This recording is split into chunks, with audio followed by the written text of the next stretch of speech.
Salve o nome do Cordeiro, do Pai, Senhor Jesus Cristo. Amém, amados? Amém. Glória a Jesus. Glória a Deus. Aleluia. Louvado seja o nome do Senhor.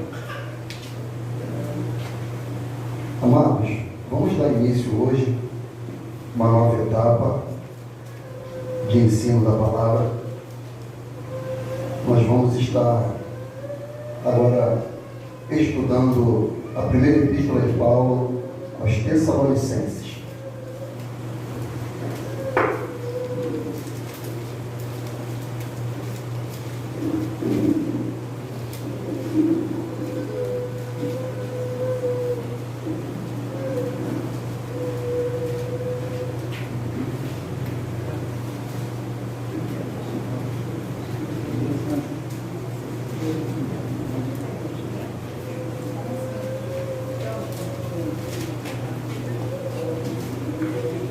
Tessalonicenses, capítulo 1, do versículo 1 até o versículo 10.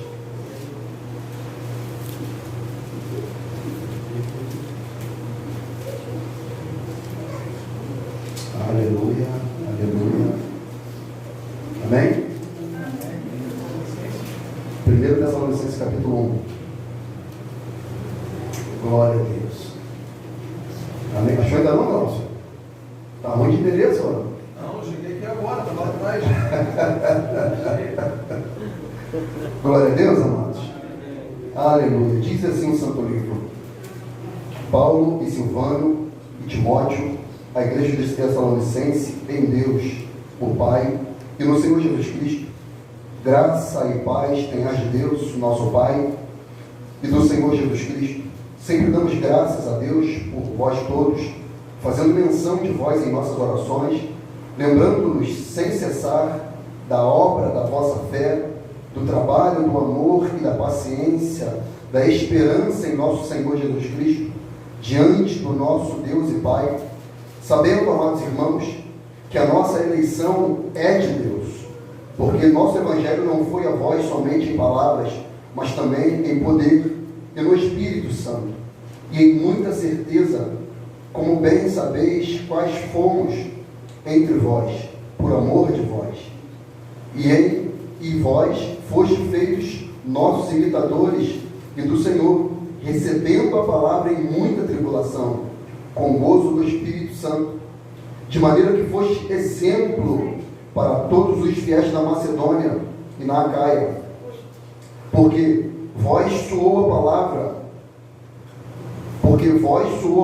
do Senhor, não somente na Macedônia e Acaia, mas também em todos os lugares a vossa fé para com Deus se espalhou, de tal maneira que já dela não temos necessidade de falar coisa alguma, porque eles mesmos anunciam de nós qual a entrada que tivemos para convosco, e como dos ídolos vos convertestes a Deus, para servir ao Deus vivo e verdadeiro, e esperar do céu o seu Filho, a quem ressuscitou dos mortos, a saber, Jesus, que nos livra da ira futura. Até aqui, louvado seja o nome do Senhor. Aleluia. A igreja pode se sentar.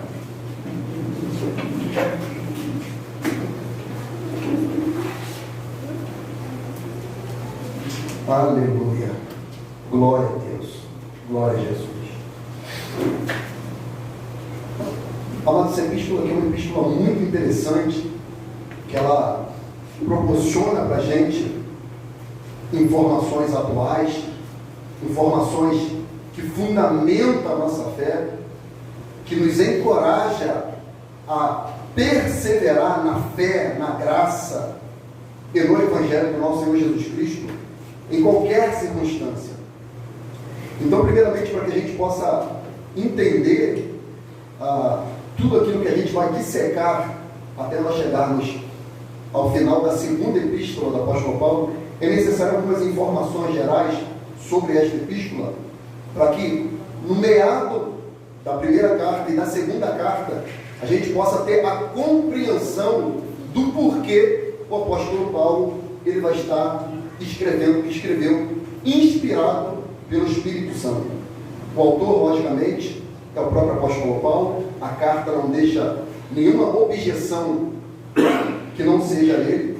ela é datada aproximadamente do ano 51 depois de Cristo. Os principais personagens dessa epístola, em primazia, os companheiros do apóstolo Paulo na sua viagem missionária, é o próprio apóstolo Silvano, que é o nome romano de Silas, um personagem muito peculiar na Escritura, Timóteo, que nós estudamos, e a igreja aos Tessalonicenses. Que o interessante, e é isso que eu amo na Escritura, que a igreja do Senhor, essa beleza que ela tem desse organismo vivo, móvel, que não está preso a tempo, a estrutura, a circunstância. É bem interessante quando você vai ler as Escrituras. Paulo ele fala a igreja dos Tessalonicenses, não a igreja de Tessalônica, que é a cidade. Quando ele cita Tessalonicenses, ele está falando das pessoas que habitam em Tessalônica. Então são os Tessalonicenses, os residentes da cidade de Tessalônica, que tiveram a oportunidade de ouvir o apóstolo Paulo pregar, e ali o evangelho entrou no espírito, na alma dessas pessoas, e essas pessoas se converteram a Cristo. Então, Tessalônica era a capital da Macedônia, era uma província romana, rica, abastada, uma cidade de 200 mil habitantes, não é qualquer cidade, uma cidade de 200 mil habitantes, toda estruturada, uma cidade portuária. Quando você olha no mapa, você vai ver Roma, Itália, Macedônia, Filipos, Tessalonicenses, Bereia, Corinto e o mar Mediterrâneo e o mar Egeu. Então é uma cidade muito bem situada, muito bem estruturada. O propósito fundamental do apóstolo era fortalecer a fé dos cristãos e transmitir a certeza da volta de Cristo. Ou seja, para que o Filho venha, faz-se necessário a nossa fé estar robustecida, fortalecida. E por que isso é importante? Lembra das palavras do Senhor? Quando o Filho do Homem vier, porventura, o que vai achar? Fé na terra. A mesma lógica da ideia do apóstolo lá pregar em Tessalônica. Quando ele fala da igreja de Tessalônica, ele não está falando da cidade, está falando das pessoas. Então, quando Jesus ele fala que quando o Filho do Homem voltar, achará fé na terra, ele está falando da terra ou das pessoas? Das pessoas. Porque quando Deus criou o homem, ele criou o homem do pó da terra. Então ele está falando, quando eu voltar, quando o meu segundo retorno acontecer, quando eu bradar dos céus, quando eu aparecer nos ares, quando a parousia acontecer, eu acharei fé em você. A sua fé está robustecida, fortalecida. A sua fé vai estar no Cordeiro de Deus. Aonde que estará a sua fé? Aonde que estará a sua confiança, a sua esperança? Esperança do verbo esperançar, não do verbo esperar passivamente, mas do verbo esperançar, que é uma espera ativa e não passiva. É diferente. Então, é essa esperança e expectativa que Paulo ele tem quando Timóteo, que é um personagem importante, dá o relatório a Paulo acerca da fé dos tessalônicos. Então, isso é de suma importância nós termos em mente. Primeira coisa, um resumo da epístola. Os 3 primeiros capítulos são sobre Paulo desejando visitar essa igreja. Por quê? A visita de Paulo foi muito remota, muito repentina, muito rápida. Porque a presença de Paulo naquela cidade causou um reboliço.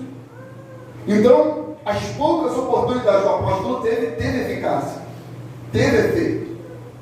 E o efeito também causou um efeito negativo, se assim pode dizer, para a vida do apóstolo Paulo e da igreja dos Tessalonicenses. Então, os 3 primeiros capítulos falam do desejo do apóstolo em voltar em Tessalônica e visitar. Essa epístola ela foi escrita 2 ou 3 anos depois de Paulo ter evangelizado essa cidade. Então, 2 ou 3 anos depois, amado, não tinha YouTube, não tinha o Instagram, não tinha Facebook, não tinha cânon fechado, não tinha nada. Os pergaminhos eram muito raros e 3 anos se passaram que essas pessoas ouviram a mensagem. Talvez aquelas pessoas ouviram a mensagem uma única vez. Uma única vez. E ela surtiu efeito. E quando Timóteo visita lá aquela igreja, ele vê que aquelas pessoas estavam firmes na fé.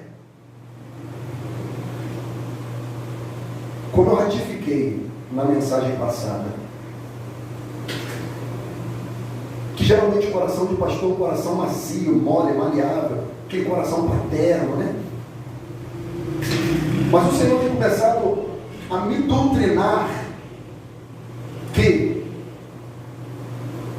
não se pode muito passar muito pano em alguns cristãos. Porque pelo tempo, como diz o autor aos Hebreus, pelo tempo já deveria ser mestre e não menino. E tem gente com 5 anos, já ouviu dezenas de mensagens, dezenas de estudos, 300 mensagens de inúmeros pastores, mas não muda.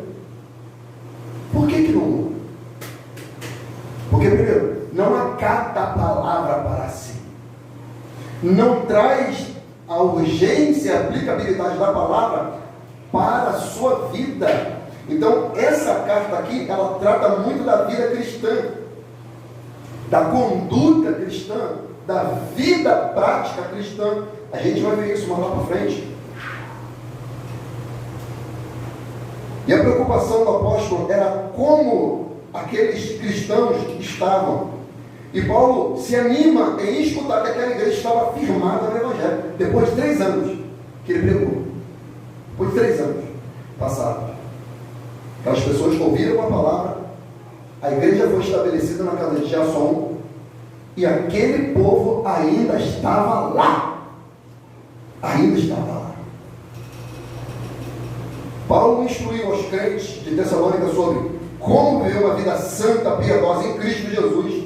E ele diz que as pessoas que morreram em Cristo Jesus também vão para o céu quando ele voltar. Por quê? Porque a igreja estava debaixo de perseguição.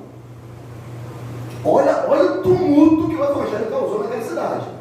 Primeiro, abalou a economia da idolatria. Uma cidade totalmente idólatra. Próxima de Atenas, da Grécia. Tinha ali o panteão que tinha seus deuses, os deuses greco-romanos, e fora o culto ao imperador. Olha, então quando Paulo vai lá e prega que Deus abomina a idolatria, Deus abomina a prostituição, que Deus quer um padrão de vida santa, pura, piedosa, idônea, que só deve se adorar ao único Deus, abalou a economia da cidade de certa maneira, porque os nichos dos ídolos deixou de ser fabricado, deixou de ser erigido, deixou de ser adorado, deixou de ser seguido. E agora essas pessoas estão única e exclusivamente servindo a Jesus. Logicamente, perseguição. Logicamente, perdendo suas posses. Logicamente, sendo restringidos seus recursos. Liberdade. Então Paulo vem e prega, ele sai e a igreja fica estabelecida. Mas note que a despeito da perseguição, Jorge, que a despeito da hostilidade social que eles estavam sofrendo, eles não desanimaram da fé. Eles não abandonaram o Evangelho. Não tinha Bíblia, não tinha CD, não tinha DVD, não tinha Wi-Fi, não tinha internet, não tinha vídeo, não tinha culto na quinta-feira, culto no domingo, não tinha nada. Eles só tinham o Espírito Santo para lembrar aquilo que Paulo já tinha pregado. E é o suficiente para mim e para você. O Espírito Santo. A presença de Deus. Quando se arrepende de seus pecados, o Espírito Santo vem e faz morada em nossos corações. Uma curiosidade interessante. Há pelo menos uma citação em cada capítulo dessa carta sobre o retorno de Cristo. Se você for ler o primeiro capítulo, o segundo capítulo, terceiro, quarto e quinto, todos eles vai ter uma citação da volta de Jesus. Isso é interessante, que isso fala da urgência e a necessidade e a expectativa que a igreja deve nutrir do retorno glorioso de Jesus, amado. A gente tem que ter essa esperança, a gente tem que ter essa expectativa do retorno, da volta, do arrebatamento, de novos céus, uma nova terra onde habita a justiça. Então o que o apóstolo Paulo queria nutrir no coração dessa igreja era que nós deveríamos ser guiados, conduzidos, direcionados, motivados sobre o retorno glorioso de Jesus Cristo, amado. Isso nós temos que ter em mente. Do capítulo 1 ao capítulo 3, Paulo ele faz reflexões pessoais. Ele fala das suas ânsias emocionais de ver aqueles irmãos. Porque imagina, por exemplo, vamos fazer uma reflexão aqui. Era mais ou menos a mesma coisa, Jorge, que fomos lá em Piabetá, um exemplo, pregamos lá e o Luiz se converteu. Quem viu o Luiz assim que ele se converteu e vê hoje, olha, quem é esse cara? Cabelo tatuado, aquela coisa toda, vestimenta totalmente mundana, todo tatuado. A tatuagem ainda está, mas quando o corpo for glorificado, ela vai sair. Aleluia. Amém? Vai sair, mano. Então, nós vimos o Luiz daquela característica, aquele olhar sombrio, aquele olhar cheio, carregado de espírito, de demônio, porque ele é parecido comigo. O Luiz era bem parecido comigo, estou citando ele porque ele era bem parecido comigo. Então, vamos lá, saímos de lá, ficamos 1 ano, 2, 3, rapaz, a gente tem que ver os irmãos lá de Piabetá, a gente tem que ir lá ver, será que aquela igreja está de pé? Igreja tem, Luiz, exemplo, a gente tem que ir lá. Quando a gente volta lá depois de 3 anos, será que ele está na fé? Será que ele está na igreja? Será que ele está no evangelho? Será que ele perseverou? Será que abandonou? Como é que ele está? Será que houve transformação, mudança?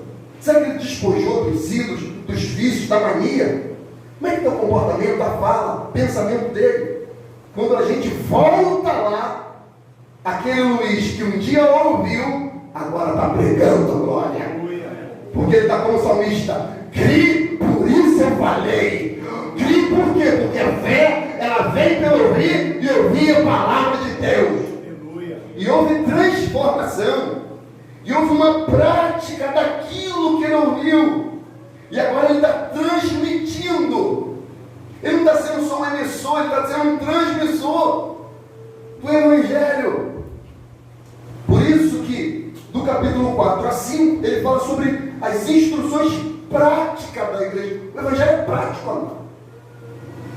O Evangelho é prático.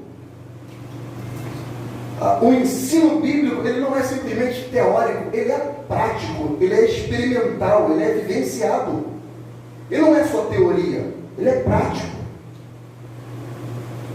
O versículo-chave dessa epístola, a primeira epístola, é Tessalonicenses capítulo 4, versículo 14. Mas aqui para fechar, vamos ler até o 18. 1 Tessalonicenses 4, do 14 a 18. Mas o versículo-chave central é só o 14. Diz assim: porque se cremos que Jesus morreu e ressuscitou, assim também, aos que em Jesus dormem, Deus nos tornará a trazer com ele. Dizemos, pois, isto pela palavra do Senhor. Dizemos isso por quem? Pela palavra do Senhor. Mas eles tinham Bíblia lá, para saber se era do Senhor ou não? Era Paulo que estava falando. E Paulo está falando, dizemos isso pela palavra do... Eles criam que aquilo que saía da boca de Paulo era a palavra de Deus, amado. E talvez essa seja a diferença da igreja moderna, que não crê que a palavra hoje pregada é a palavra de Deus.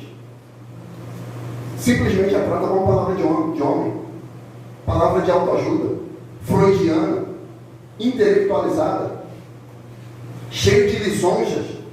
E Paulo não, ele fala, falamos isso pela palavra do Senhor.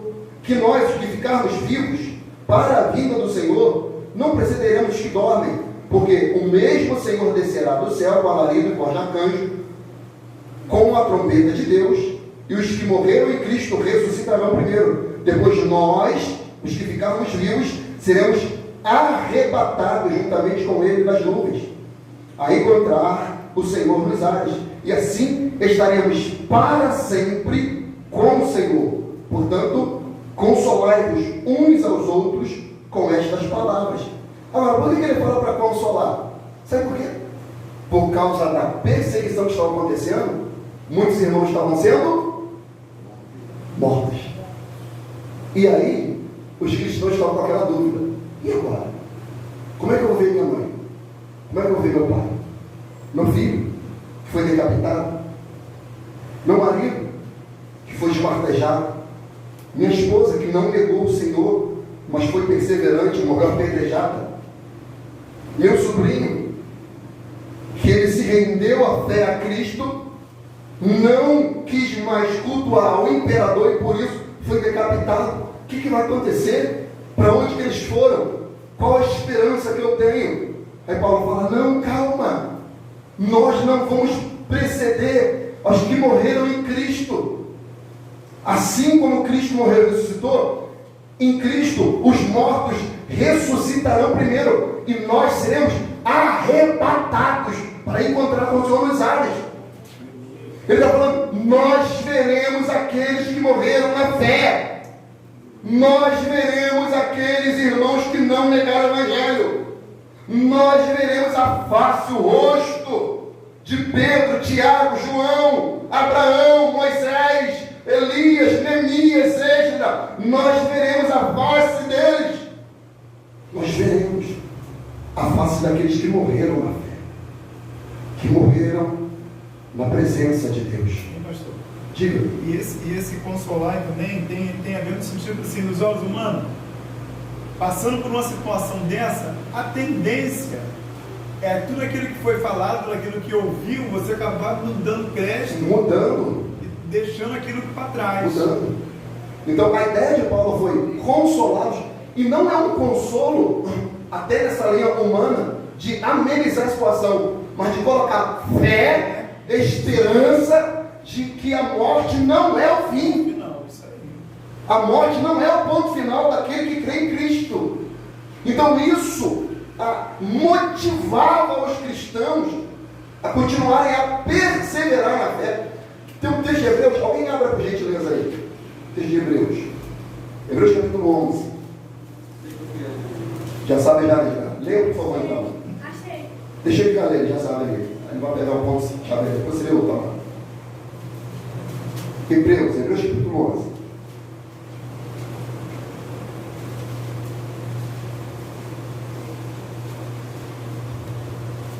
Esse é o 11? Oi? É o 11 mesmo? É o 11, fala da igreja da fé, fala que alguns... 11 versículo 13. Oi? É o 11 versículo 13. Fala aí. Todos eles morreram na fé sem terem recebido as promessas, mas vendo-as de longe e crendo-as, abraçando-as, confessaram que eram estrangeiros e peregrinos na terra. Peregrino na terra. Fala das mulheres também, que não aceitaram pela ressurreição seus mortos, alguma coisa assim. No versículo no finalzinho. Lê.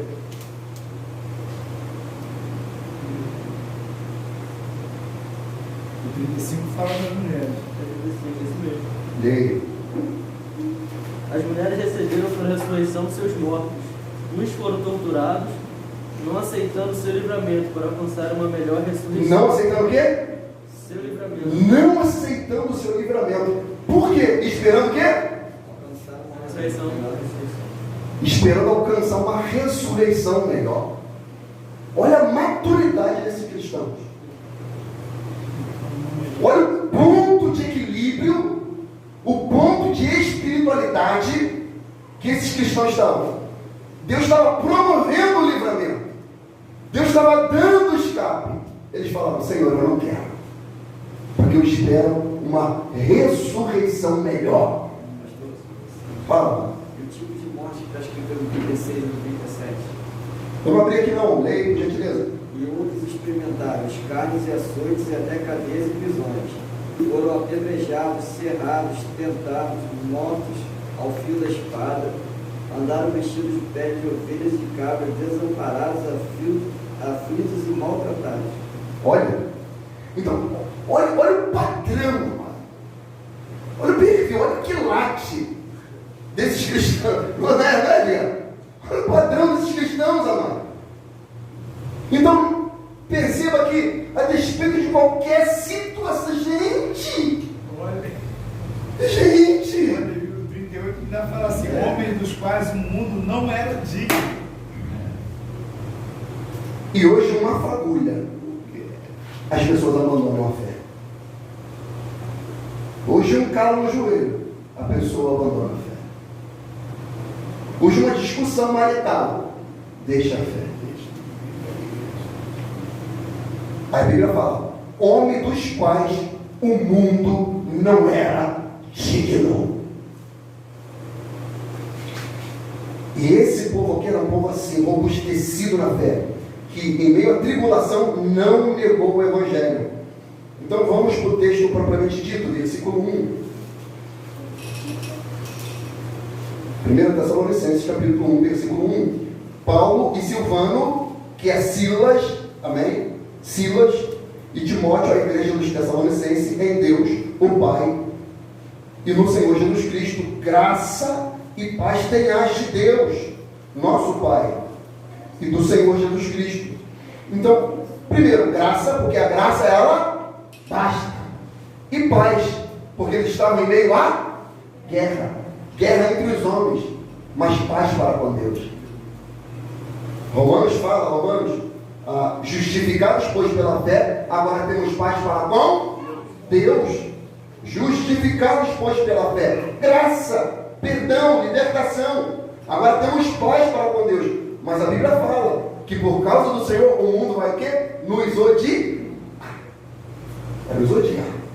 Então a saudação apostólica do apóstolo é porque ele saiu da cidade, mas a cidade ficou hostil à igreja. A cidade ficou perigosa para a igreja. A cidade ficou ameaçando a igreja. Mas todavia a igreja não deixou de crer em Cristo Jesus, amado. Isso me move, me impulsiona a permanecer no Evangelho, independentemente de qualquer circunstância. De qualquer circunstância. Então, vamos perceber como é que era o cenário? Como é que foi a chegada do apóstolo Paulo? O que Paulo causou quando ele chegou lá? Está relatado em Atos 17. Vai lá junto comigo. 17:6. Mas vamos no capítulo 1, para a gente pegar, capítulo 1, versículo 1, para a gente pegar toda ali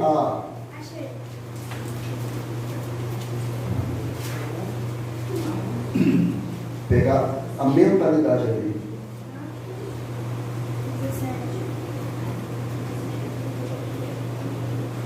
Amém, amados? Amém. Diz assim: e passando por Anfípolis e Apolônia, chegaram a Tessalônica, onde havia uma sinagoga de judeus. E Paulo, como tinha por costume, foi ter com eles, e por 3 sábados disputou com eles sobre as Escrituras, expondo e demonstrando que convinha que o Cristo padecesse e ressuscitasse dos mortos. Então Paulo, usando do seu direito de ser um judeu, ele foi na sinagoga dos judeus. Ou seja, o primeiro ponto de partida de Paulo foi, aproveitando uma oportunidade assembleana ou judaica, de expor a Escritura. Mas ele não vai expor simplesmente a lei mosaica, o princípio mosaico, o desejo mosaico. Ele vai revelar a sombra que Moisés aplicava, que a realidade dela é Cristo. Então ele ficou 3 sábados lá, disputando com eles nas Escrituras que convinha que o Cristo ressuscitasse dos mortos. Primeiro, padecesse e ressuscitasse dos mortos. E este Jesus que vos anuncio, dizia ele, é o Cristo, ou seja, é o Messias, é o ungido, é o predito pelos profetas. Versículo 4. E alguns deles creram e ajuntaram-se com Paulo, ou seja, Paulo já ganhou discípulos, Paulo e Silas, e também uma grande multidão de gregos religiosos, e não poucas mulheres distintas. Aqui você pode colocar Cornélio. E quem de nós aqui não era religioso, amado? Quando a fé chegou, quem de nós aqui não tinha seus ritos, suas crenças, seus valores, seus costumes, sua própria religião? Mas chegou o momento que a gente ouviu o Evangelho e a gente falou: opa, peraí, tem uma coisa diferente, tem um princípio diferenciado. E a gente agora começou a ouvir e a seguir aqueles que apresentaram a fé para a gente. Versículo 5. Aqui, multidão de gregos religiosos, não poucas mulheres distintas. Mas os judeus desobedientes, movidos de inveja, tomaram consigo alguns homens perversos dentre os vadios, e ajuntando o povo, alvoroçaram a cidade, e assaltando a casa de Jasson, procuraram tirá-los para junto do povo. Versículo 6. Porém, não os achando, trouxeram Jasson, Mael, Mael, já pensou? Vieram na casa do Mael, não acharam o pastor Ricardo, já não ali, o Breno Fernando, já não Jorge, vamos pegar Mael. Vamos pegar Mael, qual versículo, me ajuda aí? 6. Porém, não achando, trouxeram Jasson e alguns irmãos à presença dos magistrados da cidade, clamando: estes que têm alvoroçado o mundo, chegaram também aqui. Ou seja, a mensagem do Evangelho causa perturbação, alvoroço ao mundo. Mas na verdade é o mundo que perturba a si mesmo. É o mundo que causa perturbação. É o mundo que causa morte, corrupção, morticínio. E eles dizem que é a igreja. A igreja.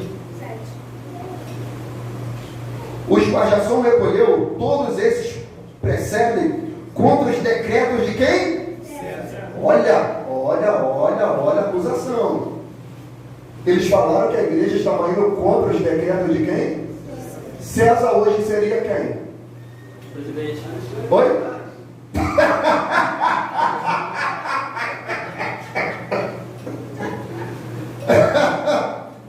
Seria uma autoridade máxima da nação.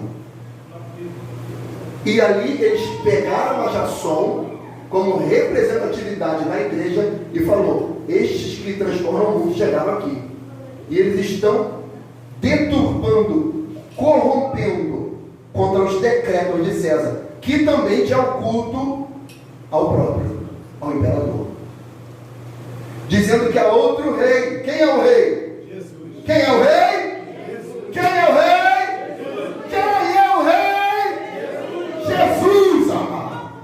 Aleluia! Jesus. Eu vou lançar a multidão e os principais da cidade que ouviram estas coisas, tendo porém recebido satisfação de ação e dos demais, os soltaram. E logo os irmãos enviaram de noite Paulo e Silas a Bereia. E eles, chegando lá, foram à sinagoga do judeu. Olha isso! Paulo passou um perigo, Jasson passou um perigo, e falou: Paulo, saia daqui, eles estão procurando você, certamente se te acharem vão te matar, mas vá para Bereia. Aí lá ele poderia ficar quietinho, fica tocado. Olha o que ele faz. Vai para onde? Vai para a sinagoga. Jesus fala: se credes em mim, como revela a Escritura, rios de água viva fluirão do seu interior. Tenta conter uma cachoeira, tenta conter uma represa, você contém por um tempo, mas chega a hora que ela transborda. É impossível conter alguém cheio do Espírito Santo, amado. Ele pode correr perigo, espada, açoite, prisões, mas ele não consegue ficar. Ele vai continuar com a sua missão, que é pregar o Evangelho. E eles, chegando lá, foram à sinagoga dos judeus. Ora, estes foram mais nobres dos que estavam em Tessalônica, porque de bom grado fizeram o que, gente? Receberam a palavra. Receberam a palavra. Examinando cada dia nas Escrituras, se estas coisas eram assim, de sorte que creram muito deles, e também mulheres gregas da classe nobre, e não poucos varões. Ou seja, o Evangelho alcança pobre, alcança rico, alcança servo, alcança senhor, alcança todo mundo, amado. Então a gente não pode hesitar em pregar para alguém, porque aparentemente é de uma classe social mais elevada. Ah, não vai crer. Como é que você sabe se você não pregar? Como crerão se não há quem? Pregue. A gente deve pregar. A gente não deve fazer acepção de pessoa porque um é pobre e porque o outro é rico. Ah, não vou pregar só nas favelas, nos becos, nas vielas. Mas o rico também é ser humano e merece ouvir o Evangelho. Versículo 12. 13. Mas logo que os judeus de Tessalônica souberam que a palavra de Deus também era anunciada por Paulo em Bereia, foram lá e excitaram as multidões. Versículo 14. No mesmo instante, os irmãos mandaram a Paulo que fosse até o mar, mas Sila e Timóteo ficaram ali. Olha a estratégia. E o Evangelho foi disseminado naquele lugar. Então, Paulo e Silas ficam. Quem que ficou? Silas e Timóteo fica e Paulo sai. E esses dois discípulos, esses missionários, esses evangelistas, ficam lá e dão continuidade ao trabalho do apóstolo. E Paulo fica aproximadamente 3 anos sem ouvir, e depois Timóteo vem com o relatório e fala tudo para Paulo. E aquilo deve encher o coração do apóstolo de muita alegria. Vamos ver aqui o versículo 2, pode ir lá para Tessalônica. Essa carta aqui ela só é escrita depois que Paulo recebe o relatório de Timóteo, de Silas. Aí ele faz a carta para tirar dúvidas e fortalecer os irmãos. 1 TS, capítulo 1, versículo 2.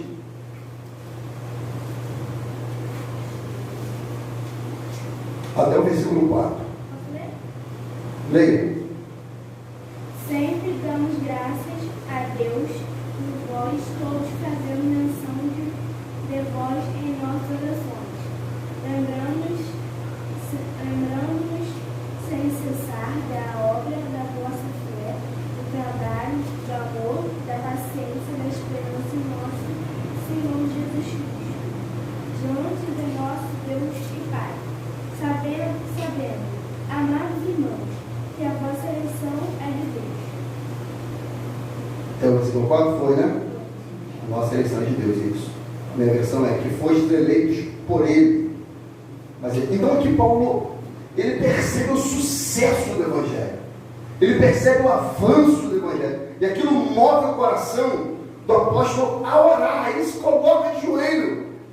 Ele coloca-se de joelho e ele vê que aquela fé deles não foi aquela fé com um fim em si mesmo. Foi uma fé que produziu algo, que teve evidência, que teve trabalho, que teve uma obra.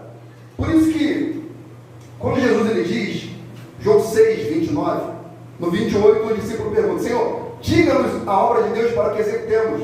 E Jesus lhe revela qual é a obra. Qual é a obra? Creiais naquele que enviou. Que o quê? Creiais naquele que enviou. Que creias naquele que ele enviou. Então, a obra começa pela fé.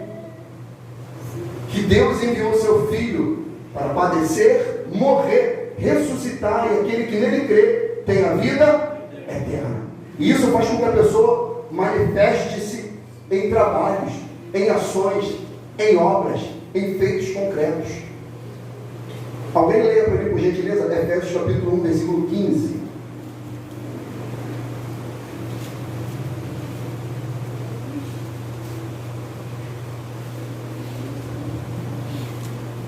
O mesmo aconteceu com a igreja de Efésios, 1:15. Até o 18. Por esse motivo, também eu tenho ouvido falar da fé no nosso Senhor Jesus, que existe entre vós e do vosso amor fraternal para com todos os santos. Não cesso de dar graças por vós, recordando-me de vós em minhas orações, para que o Deus de nosso Senhor Jesus Cristo, o Pai da glória, vos dê o espírito de sabedoria e de revelação no pleno conhecimento dele. Oro ainda para que os olhos do vosso coração sejam iluminados. Coração aqui é mente, entendimento. para que saibais qual é a real esperança do chamado que ele vos fez, quais são as riquezas da glória da sua herança nos santos. Até o 18 mesmo? Até o 18. Então note que isso leva também o apóstolo a orar pela igreja dos Efésios. Agora, eu oro porque tenho ouvido falar também da vossa fé. Como que não ouviu falar da fé, mano? Se a fé é a certeza das coisas que não se vê, mas que se é. Ou seja, a fé não é algo palpável, concreto. Mas ele falou que ouviu falar. Como é que ele ouviu falar daquilo que não se vê, que não se pega? Porque a vida daquelas pessoas, dos efesianos, manifestava a fé deles. A conduta, o comportamento, os feitos, a mudança, a conversão foi palpável na cidade. Então, quando você vai ler a história dos efesianos, eles começaram a vender, a queimar seus livros de artes mágicas, que eram caríssimos, porque ouviram o Evangelho. Coisas concretas, reais, mudança. Então, isso que manifesta o poder do Evangelho. Paulo ora porque ele percebe que o poder do Evangelho atingiu aqueles seres humanos, atingiu aqueles templos de carne e osso. Versículo 5, olha o que ele vai dizer. 1 Tessalonicenses, capítulo 1, versículo 5. Porque o nosso Evangelho não foi a vós somente em palavras, mas também em poder e no Espírito Santo, e em muita certeza, como bem sabeis, que fomos entre vós por amor de vós. Primeiro, foram por amor, porque sem amor nada adianta. Não adianta pregar sem amor. Não adianta ensinar sem amor. Não adianta visitar sem amor. Tem que ser com amor. E ele vai lá. Mas ele diz que ele não foi só com palavras. Porque os gregos tinham muita palavra. Tinha muita filosofia. Tinha muito ensinamento. Mas não tinha poder. E o que é o poder? O que é o poder? Pergunto para vós. Hein? O que é o poder? Então, vamos ensinar esse texto. Fala, Deus. Aqui, ó. O que está escrito aí? Eu não me envergonho do Evangelho, porque é o poder de Deus para a salvação de todo aquele que nele crê. Porque é o quê? É o poder para É o poder de Deus para a salvação de todo aquele que nele. A palavra grega ali, dínamos, ou dunamis, que daí vem a origem da nossa palavra dinamite. Então, o que o Evangelho faz com a gente? Não é uma dinamite que só destrói. O Evangelho destrói a velha criatura, mas constrói a nova criatura. Então, esse é o poder de Deus e do Espírito Santo. Nós não fomos só com palavra. Nós não fomos só com letra, com ensino, não. Nós fomos debaixo do poder de Deus e do Espírito Santo, que é Ele que transforma, é Ele que realiza essa obra fantástica. Sem o poder de Deus não tem como.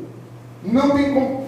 Porque quando Paulo escreve ao 2 Coríntios, capítulo 5, versículo 17, assim que, se alguém está em, o que ele é? Nova. A palavra grega ali é nova criação. Então, você não é que você é reformado. Você é destruído pelo Evangelho e você é feito uma nova criação. Isso é o poder de Deus. Quando Cristo voltar, Ele vai fazer, é a mesma palavra grega, novos céus, uma nova terra. Como é que vai passar por uma reforma? Ela vai ser destruída e ela vai ser reconstruída, feita de novo, nova. Esse é o poder de Deus. É o efeito que o Evangelho causa em nós, que isso vai se perdurar até o retorno de Jesus. Isso é o que a gente ensina sobre a doutrina da santificação. A santificação não para, gente. A gente não pode se conformar com o nosso padrão de vida, com o nosso perfil de fé. A santificação ela tem que continuar mediante o poder de Deus. 1 Coríntios 6,14 fala: ora, Deus que também ressuscitou o Senhor, nos ressuscitará a nós pelo seu poder. Ele ressuscitou a Cristo? Sim. Então Ele também vai nos ressuscitar pelo seu poder. E como que ele vai fazer isso? Se encontrar fé em nós. E por que ele vai fazer isso? Se a gente cumprir o que está lá em 1 Tessalonicenses 5, 24. Que o mesmo Deus de paz vos santifique em tudo, tanto o vosso espírito, alma e corpo estejam irrepreensíveis em Cristo Jesus. O que é ser irrepreensível? É ser santo. Ser digno de nenhuma acusação. Eu não estou falando de perfeição. Estou falando de uma busca pela santificação. Uma vida, um padrão. E isso é pelo poder do Espírito Santo. Viver uma vida debaixo do poder do Espírito Santo. Uma vida de separação. Uma vida de renúncia. Uma vida de consagração. Uma vida separada. Uma vida idônea, reta. Foi igual uma irmã estava falando comigo, a esposa do eletricista estava mexendo no meu carro. Glória a Deus, agora o vidro está funcionando. Está arrependido? Está amarrado, de graça. Aí ela falando que acabou a energia na rua da casa dela. E ela ligou, né, para a companhia de energia, para o Eduardo trabalho. E a equipe foi lá. Ela falou que os técnicos falaram que o motivo foi pela queda de energia mediante a quantidade de gato. Aí o técnico falou, olha só, caiu aí, porque todo mundo aí na sua rua tem gato. Todo mundo não, pode me tirar, eu sou uma serva do Senhor. Eu não tenho não. Não tenho não. O Paulo me achou que disse, você pode passar qualquer equipamento aqui e você vai ver que eu não tenho gato. Agora, se todo mundo tem, tudo bem, mas eu não. E além de, ela falou mais além, e além de não só porque eu sou uma serva do Senhor, porque isso também é questão de caráter, mas eu sou uma serva do Senhor e jamais desonrarei o meu Deus. Jamais desonrarei o meu Deus. Ou seja, é um padrão, é uma luta. Ela falou, ainda que eu continue a pagar a conta cara, eu vou honrar o meu compromisso, não por minha causa, mas por causa do meu Deus. Santidade, pureza. Então, aqueles cristãos ali se tornaram um padrão de excelência tão alto, mas tão alto, que eles se tornaram modelos, exemplos para outros cristãos. Já pensou nisso? Você ser um modelo, um padrão para outro cristão? Será que eu poderia ser um modelo para outro cristão? Será que você poderia ser um modelo, um perfil, uma base, um fundamento? Porque olha o que Paulo vai dizer. Alguém leia para mim o versículo 6 a 8. Olha o que Paulo vai falar. E vós fostes feitos nossos imitadores e do Senhor, recebendo a palavra em muita tribulação, com gozo do Espírito Santo, de maneira que fostes exemplo para todos os fiéis na Macedônia e Acaia, porque por vós soou a palavra do Senhor, não somente na Macedônia e Acaia, mas também em todos os lugares da vossa fé para com Deus se espalhou de tal maneira que já dela não temos necessidade de falar coisa alguma. Meu Deus do céu. Olha o poder do testemunho. Olha o poder da conduta. Paulo foi lá, pregou, mas Paulo não só pregou, ele foi o padrão, o perfil, o modelo. Ele, Silas e Timóteo. E eles falaram, aqueles caras falam, mas vivem. O que eles ensinaram, eles estão praticando. Então, se eles estão praticando também, ouvi, agora eu vou praticar, vou viver. E agora, eles na vivência, debaixo de muita tribo, não foi um evangelho tranquilo não, gente. Gente hoje tem liberdade, vem para o culto, louva a Deus, aleluia, maravilha, sai daqui, toma um açaí, uma delícia, vai para casa, com uma janta gostosa, depois um biscoito ainda, delícia. Não, amigo. É um culto às escuras. É um culto com a possibilidade de alguém invadir e levar preso os cristãos. É um culto que o pastor pode ser pego e levado para ser morto. É um culto que toda a igreja pode ser martirizada. Mas eles estavam lá, firmes, e se tornaram um modelo para toda a Caia, não somente na Macedônia, mas também na Caia, e em todos os lugares lugares, olha, em todos os lugares da vossa fé para com Deus se espalhou. Se espalhou. Aí ele fala, de maneira tal que já dela não temos necessidade de falar o quê? Coisa alguma. Esses cristãos aqui eram o quê? Irrepreensíveis. Modelo. Aí quando eu li isso aqui eu falei, rapaz, será que eu poderia ser um modelo para qualquer outro cristão? Modelo de vida. Padrão de marido, padrão de profissional justo, correto, honesto, compra, paga, que mantém a palavra. Será que eu sou um padrão de pai? Será que eu sou um padrão de cristão? Será? Será que eu posso ser esse exemplo? E Paulo falou, sede meus imitadores como eu sou de Cristo. Então, é uma responsabilidade, amado, muito grande ser um modelo, ser um padrão, ser um perfil. Por quê? A sociedade está vendo a gente, irmãos. Os familiares estão vendo o nosso comportamento. Pessoas que não falam conosco estão vendo o nosso comportamento. E eles tiram ali conclusões e sabem quem é e quem não é, de forma que tal pessoa se torna um exemplo para o bem ou para o mal. O senhor falou que aqueles homens da época, eles tinham até a letra, né? Eles sabiam da palavra, aquelas coisas todas. Isso me fez lembrar do Jesus, depois que ele termina o Sermão da Montanha, de como aquelas pessoas ficaram impactadas, porque eles não pregavam como aqueles fariseus, aqueles doutores da lei. Exatamente. Mas eles pregavam alguém que tinha autoridade, tipo assim, não, como alguém que vivia aquilo que estava sendo. Tinha moral para falar. A palavra autoridade é isso. Ele tem direito, ele tem autoridade. Interessante que o Sermão do Monte, isso aí que você pegou. O Sermão do Monte começa no capítulo 5, não é isso? Capítulo 5, capítulo 6 e capítulo 7. 3 capítulos de ensinos profundos de Cristo, só de vida. Ali é só vida. Só vida.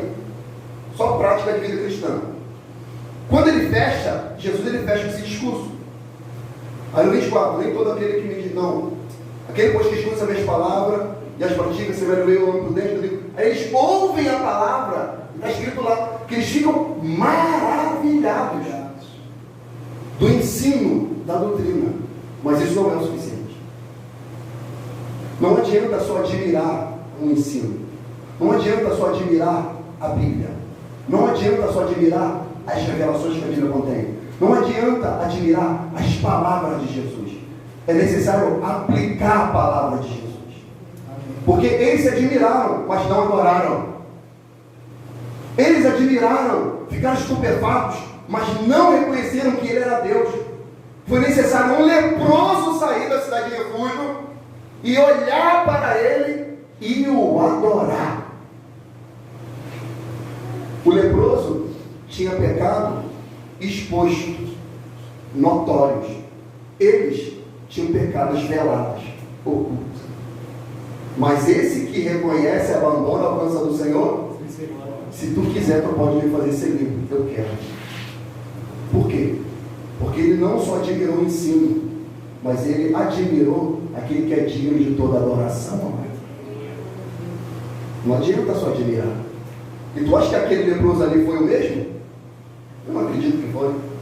Mudou, uma nova criatura. Então nós devemos ser cristãos exemplares. Procurar ao máximo ser exemplar como marido.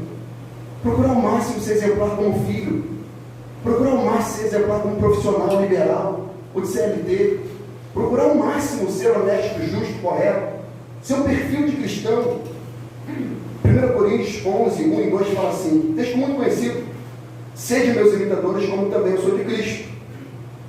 E louvo-os, irmãos, porque tudo vos lembraste de mim, e retendes os prefeitos como vou o entreguei. Então eles reteram como Paulo entregou. Ou seja, eles foram honestos com aquilo que eles receberam do Senhor. Eles não adicionaram nem tiraram, como Paulo entregou, eles viveram. Pastor, como que eu faço para aplicar, para viver para tentar nutrir da melhor maneira possível Filipenses 4:8. Abra aí comigo, por gentileza. Confesso aqui para vocês que esse texto aqui foi o texto que me fez me libertar de pornografia. Esse texto aqui. Lendo esse texto aqui na copa da minha casa, morando lá no Saco. Foi esse texto aqui. Caminhando na fé e lutando para abandonar. O Espírito Santo me deu luz naquele momento ali e a libertação aconteceu. Deixa eu ler aqui, ó. Versículo 8 e 9. Olha o que Paulo ensina. Quanto mais, irmãos, tudo que é verdadeiro, tudo que é verdadeiro, tudo que é honesto, tudo que é justo, tudo que é puro, tudo que é amável, tudo que é de boa fama, se há uma virtude, se há algum louvor, nisto pensai. Aí o segredo está aqui, ó. O que também aprendeste, recebeste e ouviste e viste em mim, olha, está falando da prática. Viste em mim, isso que é? Aí, ó. Fazer. E se eu fazer, o que acontece? O Deus de paz estará convosco. E se eu vou fazer, ele vai estar? Opa! Ele não vai estar, gente. É simples. Aí as pessoas querem ver uma lambança e quer dizer que Deus está com ele. Não está. Não está. Mas pastor, aí a gente volta sempre a essa história, eu tenho que falar. Mas pastor, como é que pode os caras viver uma iniquidade, uma lambança? E lá ele cura, opera milagre, maravilha. Não é possível que Deus está com ele. Gente, aprenda isso. Realizar, poder de Deus é uma coisa para transformação. Realização de maravilhas é outra coisa para edificação. Quando você estuda sobre os dons, é para aquilo que for útil para a edificação de quem? Da igreja. Não fala da própria pessoa. É para a igreja, para o corpo de Cristo. Isso não significa que aquele que está realizando está sendo aprovado por Deus. Essa que é a questão. Ele pode ser salvo também. Não tem como. Pastor, o próprio Senhor, ele fala sobre isso quando ele realiza alguns milagres. Ele fala para umas pessoas que aquela fé o curou, mas para outros ele fala, a sua fé te salvou. Exatamente. Exemplificando que a pessoa alcançou a cura pela fé, mas ainda não tinha alcançado a salvação. Não alcançou a salvação. Então isso fala da benevolência de Deus, da graça de Deus, do favor de Deus. Foi curado, mas foi salvo. Entendeu? E para onde ele está falando, vai não peque mais para que não te aconteça coisa pior. O diácono pregou aqui. Ou seja, nessa referência específica, primeiro, o motivo pelo qual aquele homem chegou àquela situação, pecado. 38 anos. 38 anos. Paralítico, coxo, desempregado, possivelmente sem família, desamparado por familiares, abandonado à própria sorte, abandonado socialmente. Jesus encontra ele, restaura. Já está são, né? Já, mestre. Está no templo. Não. Então continua, tá? Continua. Por quê? Para que não te suceda coisa pior.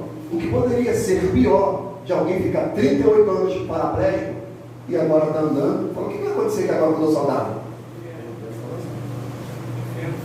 Inferno. Perder a salvação. Então, há pessoas que quando circunstâncias adversas acontecem, deixa ser vencido por elas. Deixa ser amortecido e acaba sufocando a palavra de Deus no coração. Por exemplo, vamos ler Mateus capítulo 4. Mateus não, Marcos 4. Esse texto aqui é bem interessante. A parábola do semeador. Achei. Rapaz, se for campeonato de achar referência, ele garota que ganha até do pastor. É amarrado.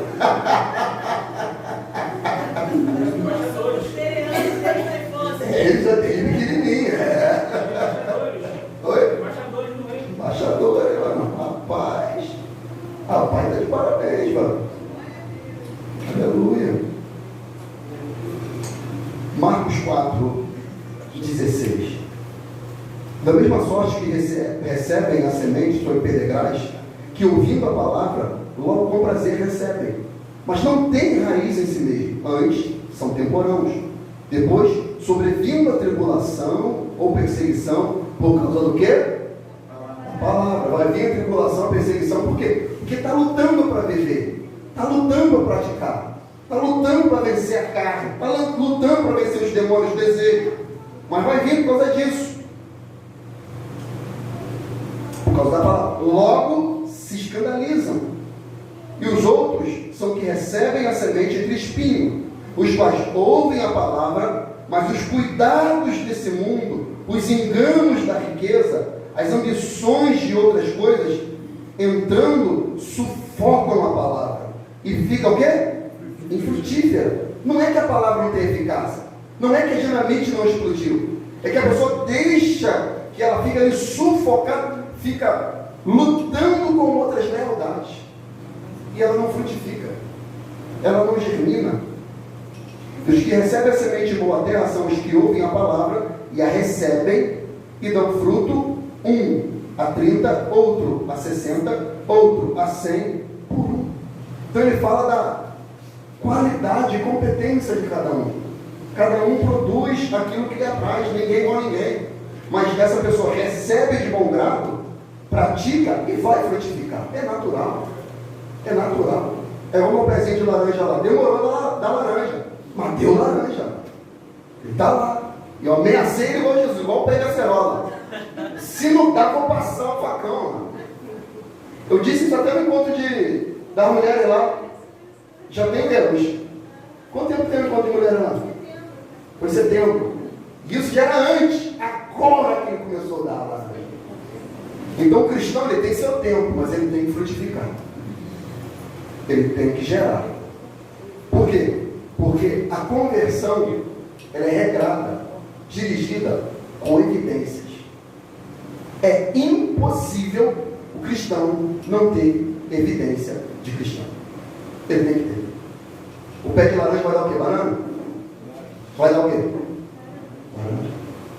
O pé de banana vai dar melancia? Tem que dar banana. O pé de acerola vai dar o quê? Tangerina? Tem que dar acerola. O cristão tem que dar o quê? Santificação. Santificação. É o padrão. E a gente aqui já entra na conclusão final, que é o versículo 9 e 10 que o apóstolo Paulo ele relata as evidências desses tessalônicos, como e por que eles se converteram. Versículo 9 e 2, pode ler. Marcos? Não, 1 Tessalonicenses 1, 9 e 10. Mais alto um pouquinho.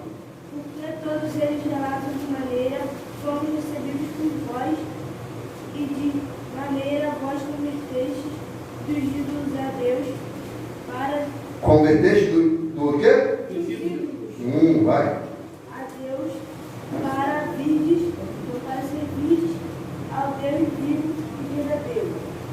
10. Enquanto aguardais do céu seu Filho, a quem ele ressuscitou dentre os mortos, Jesus, que nos livra da ira que certamente virá. Da ira que o quê? Certamente virá. Da ira futura.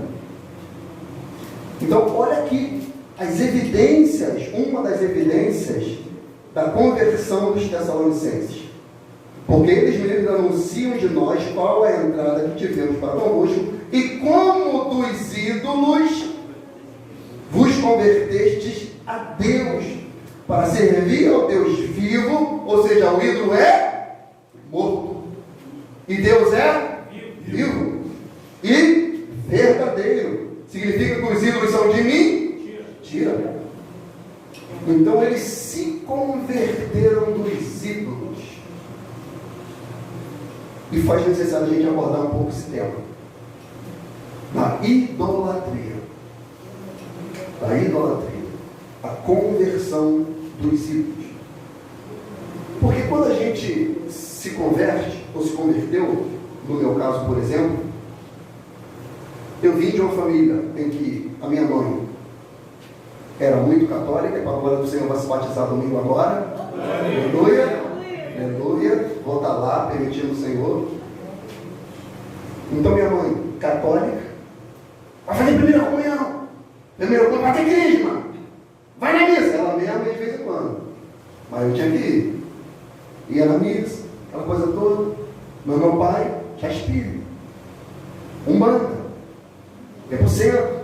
Me levava para a vovó rezar, aquela coisa toda. Os galinhos de arruda. E eu gostava daquele negócio, ó. Eu gostava daquele negócio, que galinho de arruda molhadinho. Falei, rapaz. Aí a vovó com o demônio lá, cochichando no meu ouvido, sei lá o que estava falando. Eu fui crescendo gostando daquilo, desse misticismo, dessa suposta proteção, dessa suposta espiritualidade. Pensava que de alguma maneira as pessoas me temiam por causa disso. E comecei a ter os meus ídolos. No meu caso, Jorge. Não você, Jorge. Mas o outro Jorge. E Aparecida. E fui montando esses ídolos no meu coração. No dia de Jorge, comprava a blusa, cordão de prata, o pingente, botava o som no carro, o ponto, o Jorge, blusa, chapéu. O espírito me tomava certamente. Esse ídolo me tomava. Dia de Aparecida, ia para São Paulo, pegava a promessa, atravessava aquela passarela de joelho, ficava 3 dias sem trabalhar, porque o joelho quase comia tudo. Então, esses eram os meus ídolos de estimação. Que tem boca, mas não. Tem pé, mas não. Tem ouvido e não. Aí a Bíblia fala, tornam-se semelhantes a eles. Todos aqueles que o buscam. Tornam-se semelhantes. Então, esses ídolos são concretos, são reais. São vistos. Mas só que quando a gente se converte, a gente percebe que outros ídolos querem competir com o Senhor no nosso coração, que não são de pegar, gente. Que não são nichos. São pessoas, funções, dinheiro que compete. Isso aconteceu muito com Israel. Mas só que quando o Evangelho vem, ele mostra, ele revela o ídolo. O Evangelho aponta o ídolo. E quando a gente ouve, é necessário fazer uma conversão. É tipo assim, o sinal está vermelho. Eu vou atravessar? É o Evangelho. Está lá uma seta. Conversão à direita. À esquerda não. Conversão à direita. Lembra? Já era fazer como? Eu falei, opa, o Espírito Santo. Não. Conversão à direita. Aí eu sei que a placa está falando. Conversão à direita. Eu cismo e vou. Meu destino vai dar exato? Não. Então é isso que o Evangelho faz. Ele sinaliza. E é eu que decido se pega a direção. O Espírito Santo fala, vira à direita. E se eu não quiser, tu vai quebrar a cara. Simples assim. Então eles se converteram dos ídolos a Deus para servir ao Deus vivo e verdadeiro. Então essa mensagem da cruz, ela aponta para isso. Aponta para isso. Note, lembra que eu falei? Tinha um panteão, tinha inúmeros deuses. Inclusive o Deus desconhecido. Era tanto ídolo que tinha um altar até o Deus que falava assim, vai que a gente esqueceu o nome de algum ídolo. E esse era por causa disso. Ao Deus desconhecido não lembramos mais de tantos deuses que a gente tem e vamos colocar esse, que vai que a gente esquece. Aqui, seu nome aqui, o Deus desconhecido a gente conhecia. Agora a gente sabe. Então trazer o Júpiter e vai embora. Então, a idolatria é tremenda. Vamos ver alguns textos aqui antes de terminar. Ezequiel, vai lá junto comigo. Ezequiel 14. Achei. Não, cara, não. Cega aí, mano. Vou te dar a bala. Rapaz. Achei. A Bíblia está com o botão, tá não? Achei. Está com o botão nessa Bíblia aí. Também achei. Alguém achou? Sim. Fora os gêmeos. Leia outra voz. Ezequiel 14, Isso, a partir do primeiro. por gentileza. E vieram a mim alguns homens dos anciões de Israel, e se assentaram diante de mim. Então veio a mim a palavra do Senhor, dizendo: Filho do homem, estes homens levantaram seus ídolos dos seus corações. Levantou onde? Seus corações. No coração. Vai. E o tropeço da sua maldade puseram diante da sua face. Devo eu, de alguma maneira, ser interrogado por eles? Portanto, fala com eles e dize-lhes: Assim diz o Senhor Jeová: Qualquer homem da casa de Israel levantar os seus ídolos do seu coração e puser o tropeço da sua maldade diante da sua face, e vier ao profeta, eu, o Senhor, vindo ele, lhe responderei conforme a multidão dos seus ídolos, Olha, para que possa apanhar a casa de Israel no seu coração, porquanto todos se apartaram de mim para seguirem os seus ídolos.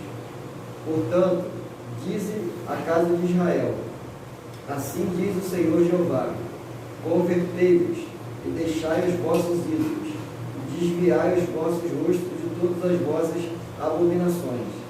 Porque qualquer homem da casa de Israel, ou dos estrangeiros que peregrinam em Israel, e se alienar de mim, e levantar os seus ídolos do seu coração, e puser o tropeço da sua maldade diante do seu rosto, e vier ao profeta para me consultar por meio dele, a esse, eu, o Senhor, responderei por mim mesmo, e porei o meu rosto contra o tal homem. porém o meu rosto contra o quê? O tal homem. Tal homem. E farei um espanto, um sinal e um provérbio, e arrancá-lo-ei do meio do meu povo, e sabereis que eu sou o Senhor. Amém. Quando ele fala estrangeiro, aqui ele fala dos gentios. O evangelho iria alcançar também aos gentios. Porque Israel é um luzeiro, ou deveria ser um luzeiro para o mundo. Mas todavia Israel começou a juntar ídolos no seu coração e queria consultar o profeta. Aí Deus revelava o profeta e falava para o profeta: olha só, eles estão com multidão de ídolos nos vossos corações e devem consultar a mim. Como é que eu vou responder? E ele responde dessa maneira: eu vou arrancar essa pessoa da terra. E por que Deus faz isso? Por que Deus não aceita a idolatria? Que nós que ele não falou aqui de nicho nenhum.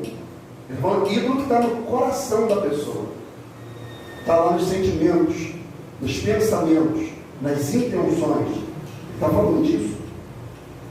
Porque Deus ele não divide a glória dele com ninguém. Então nós devemos ter o cuidado de talvez a gente estar idolatrando alguma coisa ou alguém. Pastor, como que eu posso descobrir aquilo que rouba mais o seu tempo? São as coisas de Deus ou qualquer outra coisa? De repente pode ser um ídolo. De repente pode ser um ídolo. E a gente tem muito exemplo disso.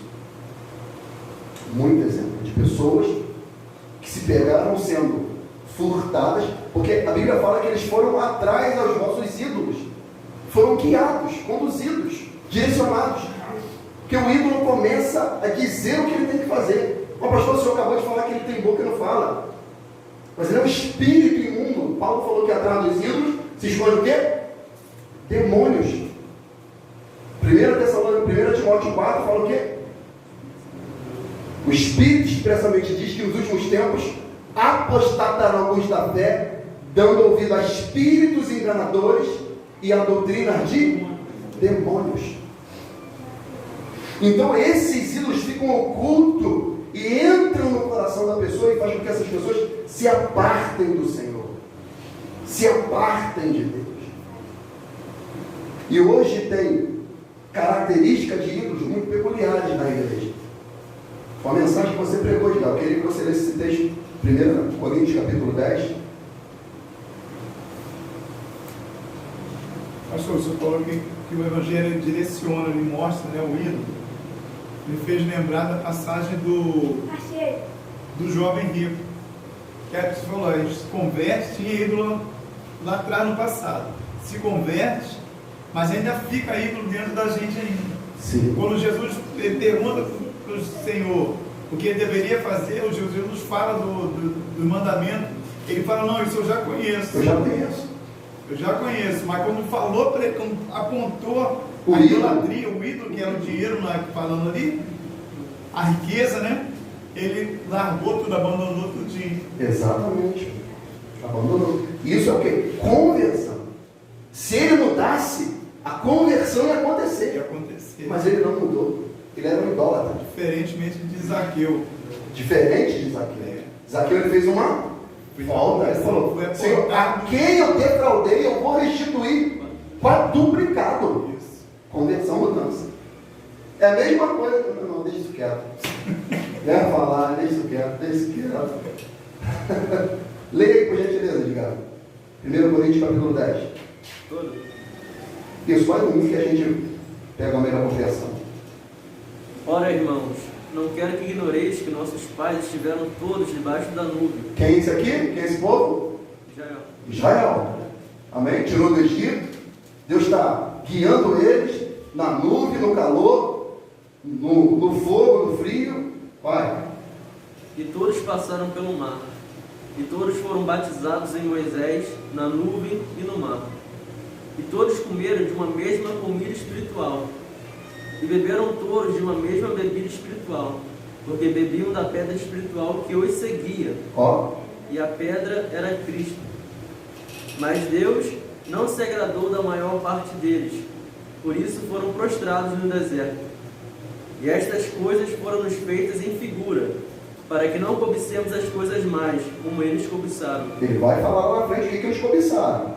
Não vos façais, pois, idólatras, como alguns deles, conforme está escrito: o povo assentou-se a comer e a beber. Opa! Não faças por idólatra. Aí ele vai dizer aqui, ó. O povo assentou-se a comer e a beber. E Isso se tornou uma forma de idolatria. Hedonismo. Prazeres dessa terra constantemente. Vou dar um exemplo. A pessoa tem disposição para todo e qualquer tipo de festa. Tem a festa lá no Nova Iguaçu, ela vai. Tem um culto do lado da casa dela. Dá para não. Dá não. Dá não. Estou cansado. Mas tem aniversário lá em Guapi. Tem aniversário no Iguaçu. Vou. Em Belfort Roxo? Vou também. Carnaval? Estou lá. Na Bahia? Eu vou. Eu vou no culto? Não, hoje não. Idolatria. Vai. o povo assentou-se a comer e a beber, e levantou-se para folgar. E não nos prostituamos, como alguns deles fizeram, e caíram num dia 23.000. E não tentemos a Cristo, como alguns deles também tentaram, e pereceram pelas serpentes. E não murmureis, como também alguns deles murmuraram, e pereceram pelo destruidor. Ora, tudo isto lhes sobreveio com figuras, e estão escritas para aviso vosso, para quem já são chegados os fins dos séculos. Aquele, pois, que cuida estar em pé, olhe, não caia. Não veio sobre vós tentação, senão humana, mas fiel é Deus, que não vos deixará tentar acima do que podeis.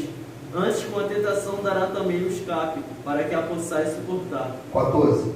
Portanto, meus amados, fugi da idolatria. Faz o quê? Fugir da idolatria. Quem que deve fugir? A pessoa. Deus fala, ela tem que fugir. Deus falou com o jovem rico, o que ele fez? Não fugiu, ele correu para ela. Deus falou com Zaqueu, Zaqueu converteu. Aí Jesus falou o que para ele? Hoje veio salvação nessa casa. Porque ele teve uma conversão. E Jesus falou ali, tornou a comer, folgar, beber, descansar, prostituição, mas veja, murmuração. E Deus fala, foge da idolatria. 19, hoje, cara. Até o 21. Mas que digo? Que o ídolo é alguma coisa? Ou que o sacrificado ao ídolo é alguma coisa? Antes digo que as coisas que os gentios sacrificam, as sacrificam aos demônios, e não a Deus. E não quero que sejais participantes com os demônios. Não podeis beber o cálice do Senhor e o cálice dos demônios. Não podeis ser participantes da mesa do Senhor e da mesa dos demônios. Olha isso. É sério ou não? Muito sério.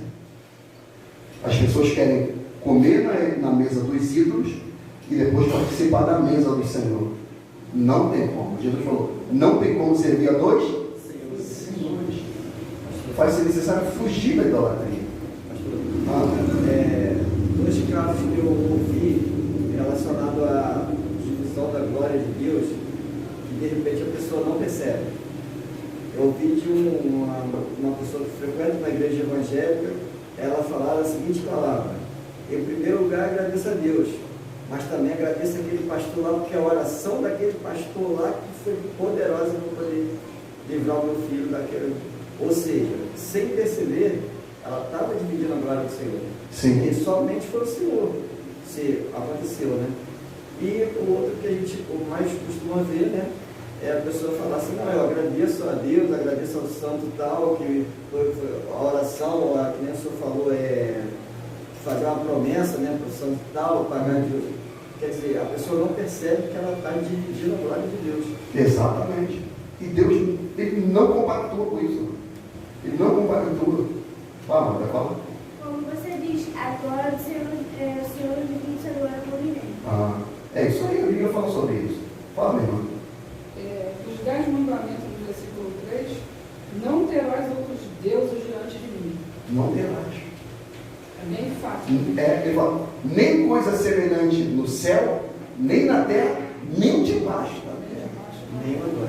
Olha, Nem preste culto. nem preste culto. E a idolatria em si, ela vai bem mais do que aquilo que é palpável. Foi o que o senhor mais tratou aí, foi a questão da idolatria no coração. Sim. Idolatrar tanto pessoas, ou como o próprio palavra do Senhor diz de Jeremias, que maldito o homem que confia no homem, ou seja, que deposita a esperança no homem. E fala do seu braço a sua A força. sua força. Porque, na verdade, o ídolo em si, ele faz com que o homem seja Deus sobre si mesmo. Qual foi a tentação de Satanás a Adão e Eva? Qual foi a palavra? Qual foi o sofisma que ele utilizou? Hã? Você será como? Idolatria. Então, o intento dos demônios é fazer com que o homem se torne Deus sobre si mesmo. Idolatria. É algo sorrateiro. E por trás disso, o diabo está escondido. Satanás está oculto. Aquele menino saiu com Satanás rindo atrás dele. Isso, corra para mim, que eu resolvo todos os seus problemas. Ele não pode te dar vida eterna. Eu posso. E ele foi. E é uma cegueira espiritual, né, pastor? Porque teve um caso também que o povo passou, esse caso da serpente, que foi feito, foi dada a ordem a Moisés de fazer uma serpente, né? Que mais tarde o povo já estava cultuando aquela serpente ali.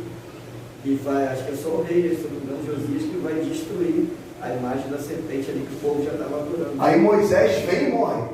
O Deus o toma para si. Por que Deus toma ele? Porque, igual você falou, não foi a oração do pastor. O povo ia idolatrar o corpo de Moisés, amado. E o Senhor fez segundo lugar, segundo plano. O Deus, ele não permite essas coisas. Toma exatamente o lugar de Deus. Aí Satanás, meticuloso que ele foi lá e contendeu com o arcanjo Miguel. Por causa de quê? Do corpo de Moisés. Eu não quero a alma, eu não quero o espírito de Moisés. Tu pode levar, leva o espírito de Moisés, faz o que o senhor quiser, mas eu quero o corpo dele. Eu quero a matéria-prima dele. Eu quero que eles vejam o corpo dele. Eu quero que eles façam um ídolo com o corpo de Moisés. É isso que ele queria. Aí, pastor, nesse caso aí também, é impressionante a atitude do arcanjo, que estava com o Satanás veio contender com Miguel, né, o arcanjo. Ele não debateu, ele não brigou, não fez nada, ele só pronunciou que o Senhor te repreenda. Que o Senhor te repreenda. Então, note como que Satanás é meticuloso para criar idolatria no coração das pessoas. Pastor, é tão tamanha a audácia dele, e aqui no capítulo de Lucas 4, também, sobre a tentação de Jesus, ele leva Jesus até vivo lá no monte, né? E Sim. ele diz, se me adorar. Tudo isso te darei se prostrar da minha Não é adorar. nada dele, ele se acha dono, ele é abusado, né? Ele vira e traz Jesus, que é Deus, ele faz uma tamanha audácia dela, se me adorar, eu te darei tudo, não é nada dele. Eu lembro aí do testemunho que você falou daquela irmã, daquela cantora, Da Fabiana. da Fabiana. Pastor. Que Satanás se manifestou para ela e falou: só canta que eu escrevo para você. E você vai ter fama, sucesso e dinheiro. Ele não está te dando isso, eu te dou. Olha, Pastor, quando esse texto que a irmã citou, ele ainda fala que foi entregue a ele, né? foi entregue. Não, não, foi entregue por Adão, né? Isso aí. Quando Adão perde, Deu legalidade a ele. É por isso que o Senhor fala que esse mundo jaz no maligno. Já é uma lei. Por causa da permissão que o homem, infelizmente, deu. A legalidade, né? Mas na verdade não é, ele que se acha. O que você acha? Então, quando o Evangelho vem, as evidências têm que acontecer. Os ídolos têm que morrer. Eles têm que sair do altar que é o nosso coração. Por isso que a Bíblia fala que o nosso coração é falho e... Então, por isso que Provérbios 28:13 diz: o que encobre suas transgressões, como é que ele encobre? Ele camufla, ele esconde. Não, Deus, isso aqui o Senhor não vai tirar. Não, não. Esse ídolozinho aqui não, esse bonequinho não. O que encobre suas transgressões nunca prosperará, mas os que confessa e deixa alcançará misericórdia. 14. Bem-aventurado o homem que continuamente teme, mas o que endurece seu coração virá a cair no mal. Então, bem-aventurado que continuamente teme a Deus, que busca a Deus, que remove os ídolos, as paixões, as lealdades que competem. Por isso que João Batista falou: produzir fruto, pois digno de arrependimento.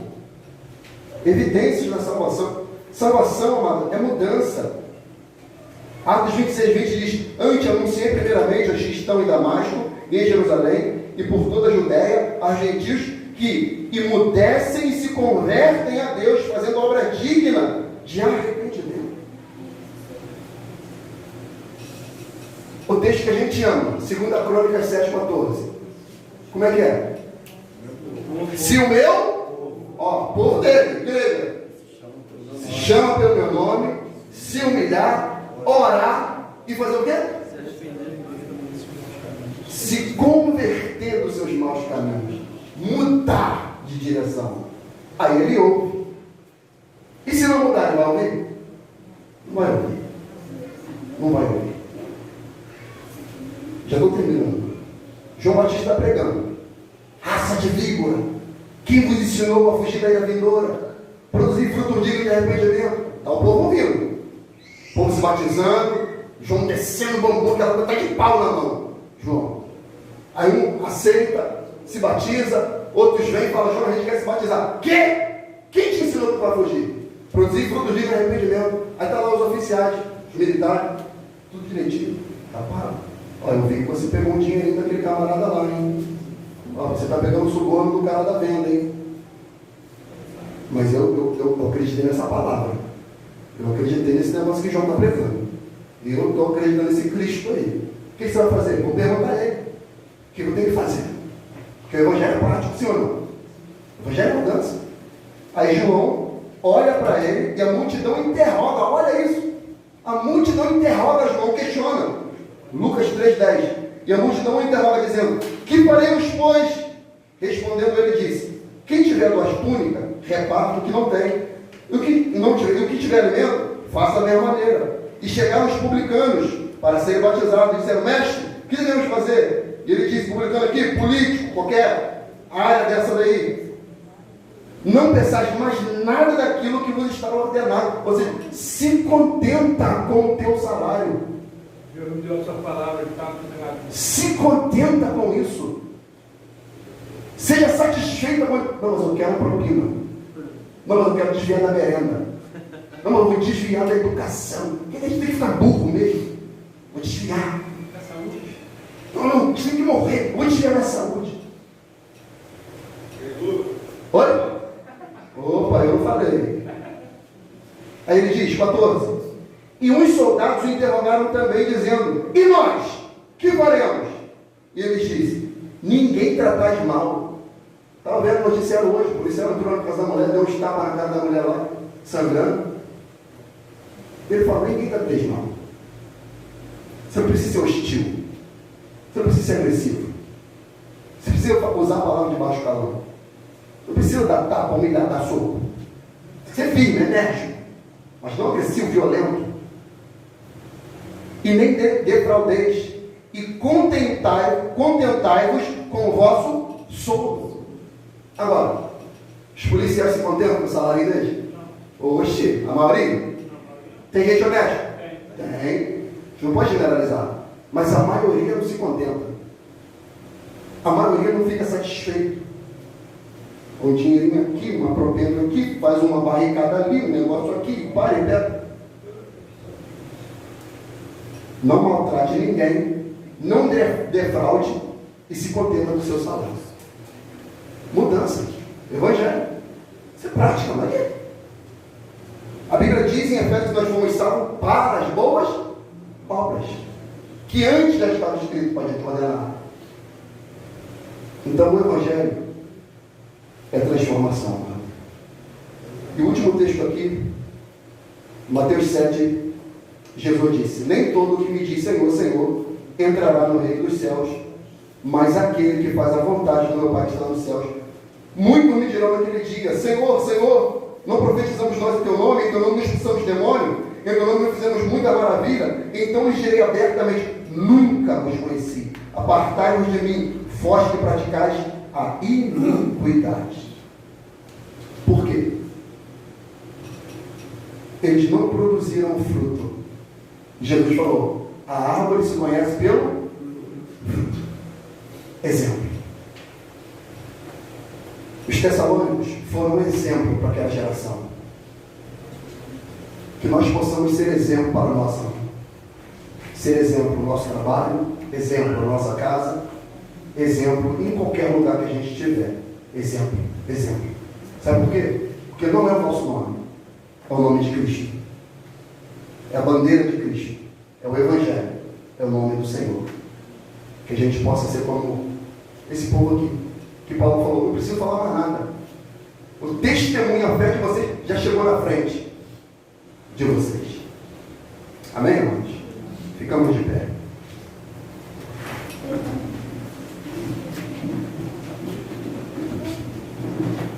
Mas aqui.